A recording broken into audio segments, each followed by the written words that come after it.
இன்றைக்கி நம்ம பார்க்க போகிற இடம் கள்ளக்குறிச்சி மாவட்டம் கச்சராபாளையம் ஊரில் உள்ள பழமையான ஒரு மலைக்கோயிலை பற்றி தான். கோமுகி ஆறுன்னு அழைக்கப்படுற ஆழ்வினை ஆற்றின் பக்கத்தில் ஒரு சின்ன மலைக்குன்று மேலே தான் இந்த கோயில் அமைஞ்சிருக்குது. இன்றைக்கி சிதிலமடைஞ்சு இருக்கிற அந்த கோயில் தன்னகத்தே பழமையான ரகசியங்கள் பலவற்றை கொண்டு இருக்குது.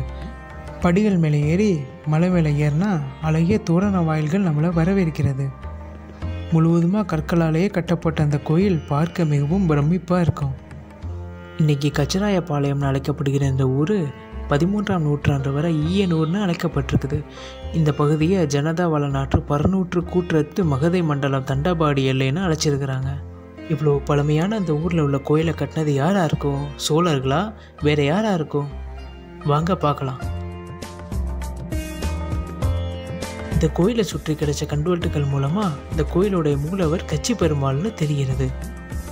இந்த கோயிலுக்கு 3ஆம் ராஜராஜ சோழர் மன்னர் காலத்திலிருந்து பின்னர் வந்த நாயக்க மன்னர் ஆட்சி வரைக்கும் பல நாயக்க மன்னர்கள் இந்த கோயிலுக்கு நன்கொடைகள் கொடுத்துருக்காங்க. ஆனால் அந்த கோயிலை கட்டினது யார்? நாயக்கர் ஆட்சி காலத்தில் கட்டப்பட்டதா அல்லது சோழர் ஆட்சி காலத்தில் கட்டப்பட்டதா? இந்த கேள்வியை நம்ம பின்தொடர்ந்து பயணித்தோம்.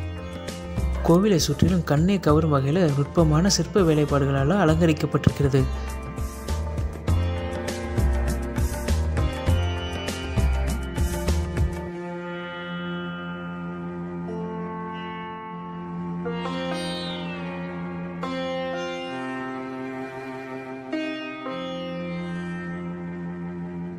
இந்த கோயிலை சுற்றி 25 கல்வெட்டுகள் கிடைக்கப்பட்டிருக்கு. அதில் 4 கல்வெட்டுகளை படிக்க முடியாத அளவுக்கு சிதிலமடைஞ்சு இருக்குது.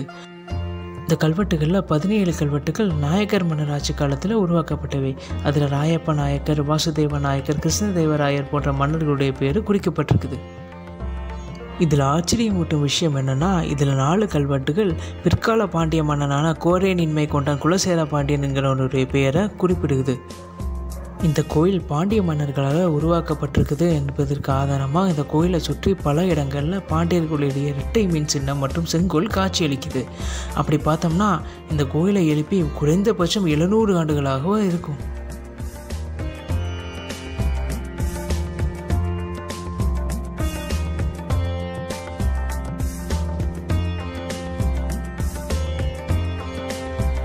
ஆன்மீகம் சம்பந்தமான விஷயங்களை தவிர்த்து இந்த கல்வெட்டுகளில் அந்த காலத்து மக்களுடைய வாழ்வியல் முறை, மன்னராட்சி முறை, வரி வசூல் முறைன்னு பல தகவல்கள் கூறப்பட்டிருக்குது.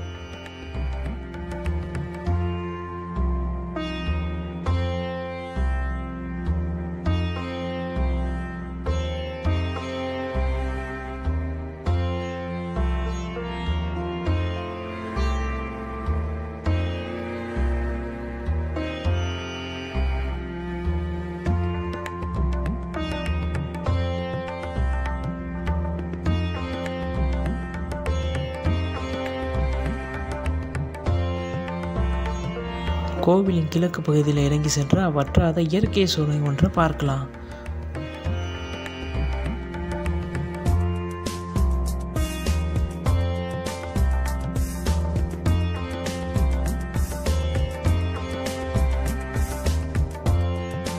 மலைக்குன்றின் மேலே இருந்து பார்த்தா புதிதாக எழுப்பப்பட்டிருக்கிற வரதராஜ பெருமாள் கோயிலை பார்க்க முடியுது. இன்றைக்கி தினசரி வழிபாடு நடக்கப்படாவிட்டாலும் மன வலிமை கொண்ட சில அடியார்கள் இன்றைக்கும் வந்து இங்கே பிரார்த்தனை செஞ்சுட்டு போகிறாங்க.